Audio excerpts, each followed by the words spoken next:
According to the oldest texts on Earth, the Great Flood served a definitive purpose. It functioned as a divine cleansing weapon, a mechanism of mass extinction deployed to remove all terrestrial corruption from the planet's surface. Yet, when we cross-reference ancient Hebrew scriptures with Sumerian historical records, a massive biological anomaly appears. Centuries after the waters receded, towering giants are explicitly documented walking the Earth. How does a perfectly engineered world-ending deluge miss its target? If the creator of the universe triggers a total planetary wipeout, massive beings of immense power shouldn't be wandering the ancient Near East a few hundred years later. The existence of these post-flood giants reveals that the deluge failed its primary objective, the total eradication of this specific rogue bloodline. This is Mount Hermon, a towering peak situated at the modern border of Lebanon and Syria. According to the ancient Book of Enoch, this exact geographic location is the origin point of the anomaly. It was here that 200 divine beings descended into the physical realm. Ancient texts refer to them as the Watchers, or the Irin, a term meaning those who are awake. Under the command of a leader named Samjiza, these Watchers gathered on the mountain peak and committed mutiny. They swore a binding, collective oath to execute a forbidden plan, guaranteeing that every single one of them would share the burden of the inevitable consequences. Their transgression was biological. By taking human wives, these 200 mutineers intentionally breached the genetic barrier, separating the immortal creators from their mortal creations.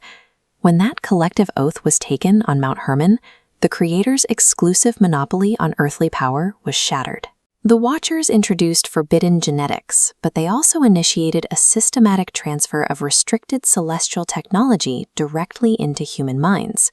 We can see the results of this syllabus in ancient artifacts, like the intricate gold and lapis lazuli headdress shown here.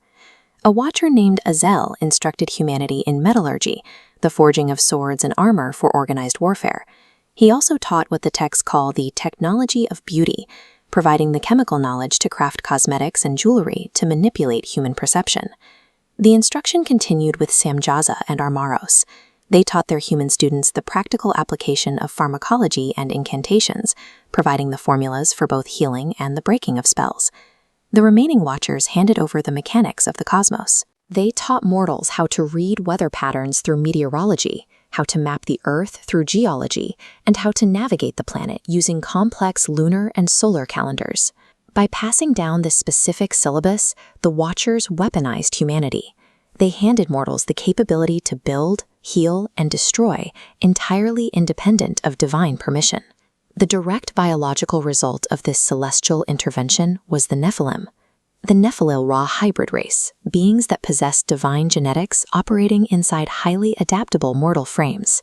This hybrid power compounded over 70 generations. For 17 centuries, the Nephilim multiplied and mutated into a dominant population of conquerors that consumed resources at an unsustainable rate. This genetic anomaly etched itself into global memory. Look at this ancient Sumerian carving. It depicts an Apkallu, a winged, muscular sage holding a pine cone. The Apkallu are documented in Mesopotamian records as semi-divine teachers, providing physical evidence of a hybrid race that shaped early civilization. The existence of these hybrids shifted the balance of the universe. The earthly realm was now populated by beings equipped with the intellect and the physical capacity to rival the gods themselves. A sense of panic spread through the divine hierarchy. These hybrids didn't just have physical strength, they possessed the Watcher's knowledge of the me, the fundamental operating codes of reality. For the first time, the gods faced a creation that could predict their actions and actively exploit the cracks in their own cosmic system. To manage the threat, the gods threw everything they had into a series of targeted exterminations. They engineered and released biological plagues, designing diseases specifically to thin the human herd and eliminate the hybrid bloodlines. When the plagues failed to clear the population, the gods escalated to environmental warfare. They sealed the aquifers and withheld the rains, subjecting the ancient world to massive droughts and engineered famines meant to starve the Nephilim into extinction. But these eradication attempts failed. Because the Nephilim held the Watchers' knowledge of agriculture and pharmacology, they were far more resilient to these disasters than ordinary, unenhanced mortals. The gods' inability to exterminate the Nephilim through disease and starvation left them with only one option. They were forced to authorize their ultimate, world-ending failsafe. This cuneiform tablet records the execution of that final order, the Great Flood, an overwhelming wall of water designed to permanently drown the Nephilim bloodline. But the historical record continues past the devastation. The text confirms the ultimate weapon failed its primary mission. Centuries after the waters drained away, the Nephilim descendants reappeared.